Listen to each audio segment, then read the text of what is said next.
Welcome back to Pennsylvania Outdoor Life. A lot of us have turned our attention to hunting, but there's a lot of good fishing going on out there. I know people are catching big bass and walleyes in the river, and of course the lakes are good to fish in at this time of the year.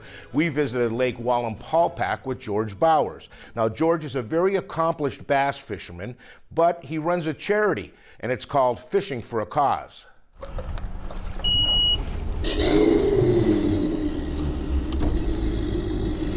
Okay, Don.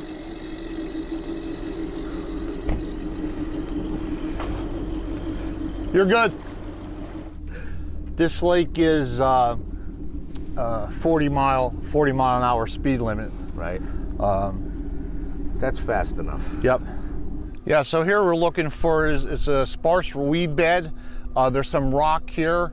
Actually out deeper, if we get in 20-some feet of water, there's an old foundation out here also that we'll try to fish. Now, this was covered with water. In fact, the water was right up to the edge of those woods, right? Yeah, the water was, actually in the spring this year, the water was up into the trees at some point. They kept the water very high this year in the spring. A lot of the weeds in this lake are way down. They're not where they were years past.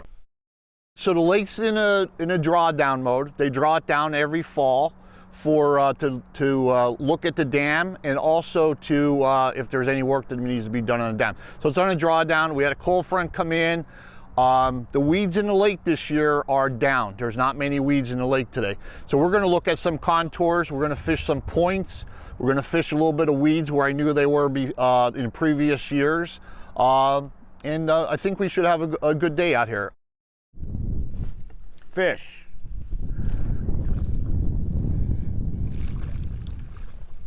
There we go. All right. Yeah, a little brown one. On that little swim bait. Now that's never going to win a tournament. Nope. I started fishing, actually my first fish I caught was a perch on Harvey's Lake when my grandfather and father, I was 5 years old. So my dad passed away at a young age. My uncles and cousins took me out fishing, mostly for trout, not much for bass. Then I went through high school and I played football and that. I was recruited by some schools. I had a scholarship, but I came from a very poor family.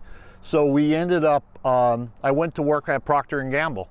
I was only going to go there for 2 months and then take a football scholarship to play football. And 37 years later, I retired from Procter & Gamble. But during that time, I met a few great people at Procter & Gamble that bass fish, and they competitively bass fish. And I got into bass fishing and that's what took me off to this. Here's a small one here. Oh, a little jump in here. Yeah, not the size we want, Don. No, but not at all. Little brown one.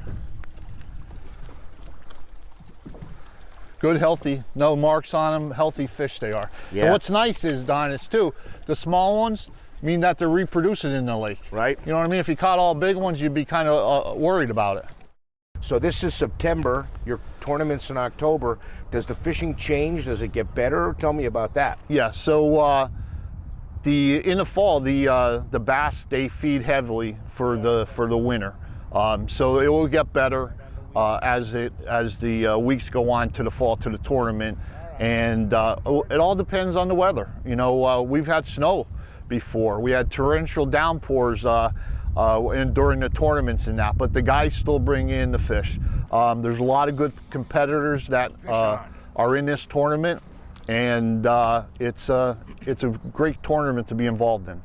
He really whacked it too, boy. He wanted this one. He wanted this swim bait.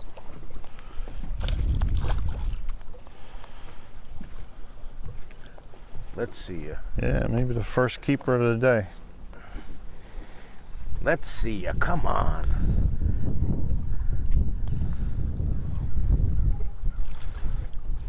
Yeah. What do you think? We just flip them right up here. Yeah, another brownie. Nice belly on him. So what's the size limit for the tournament? For the tournament, November or October 1st, it goes to 15 inches. Right now, it's 12 inches. Right, so that's about a 12-incher right there. That's it. Yep. Huh. All right, go back to Mama. Hit that really messed up that swim bait. There you go. What's your favorite lake in Pennsylvania to fish? I would probably say either Harvey's Lake or Wallenpaupack. And you do well in the tournaments you fish in, right? Yeah, sometimes, I mean, there's a lot of good competitors that fish competitively in Pennsylvania in this area. Oh, here's one. Oh, there we go. Oh, another small one, but a little bit bigger, but another brownie. A little bit bigger, Don. On October 30th, we're going to have a team bass tournament. It's called the Fall Classic. We've had it quite a few years now. It's 2 people per team. It's a $200 entrance fee and 5 fish limit, 15 inches. And we'll give prizes out for the first, second, and third place and lunker of that tournament. All the proceeds from that goes back to Fishing for a Cause, is donated. The Wayne County Bassmasters runs the tournament. We're helping them with the tournament, but all the benefits go back to Fishing for a Cause. So if anybody wants more information about that tournament or about your cause in general, what's the best way to get that? Yeah, so I'm on Facebook, George Bowers. I also have a phone number that we could put out. It's 570-899-6745. So if somebody wants to get in your tournament, there's still openings, right? Yes, there's still openings. That's the pre-enter. If they want to show up the day of the tournament, we're going to start pre-registering boats at 5:30 in the morning at the state launch at Wallenpaupack. Once again, a beautiful day. The bite was a little slow. We caught a ton of small ones, but how about that? George is planning a fishing derby to raise money with the Wayne County Bassmasters. We're going to take a short break and we're going to look more into Fishing for a Cause.